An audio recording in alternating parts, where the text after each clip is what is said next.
हैदराबाद से आपको अपडेट करेंगे। हमारे रीजनल ब्यूरो चीफ राहील अहमद अब्बासी की रिपोर्ट के मुताबिक कैंप बराए इदारा समाजी तहफ़्फ़ुज़ मुलाज़मीन में मेहनत कशों की रजिस्ट्रेशन सोशल सिक्योरिटी के तहत मेहनत कशों को दी जाने वाली सहूलियात के इंदराज के लिए Hyderabad additional deputy commissioner Abdul Khaliq Baloch की हिदायत पर डिप्टी डायरेक्टर मुसर्रत जैदी की निगरानी में टंडोजाम में कैंप लगाया गया।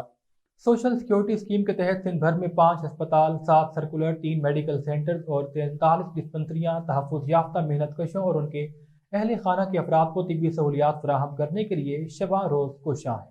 Sindh employees social security institution तहफ़्फ़ुज़ याफ्ता मेहनत कशों और उनके ख़ानदान के अफराद का मुकम्मल इलाज, तशख़ीसी मुआयना, laboratory, xray, ultrasound, CT scan, शदीद बीमारी की सूरत में अस्पताल दाखिला, इलाज माजूरी की सूरत में मसनूई अदा की फराहमी, गुर्दों के लिए डायलिसिस, कैंसर के मरीजों के इलाज समेत दीगर सहूलियात फराहम करता है। हादसात की सूरत में माली इमदाद, माजूरी के वक्त मुआशी मदद और रिटायरमेंट के बाद पेंशन जैसी इमदाद भी शामिल है।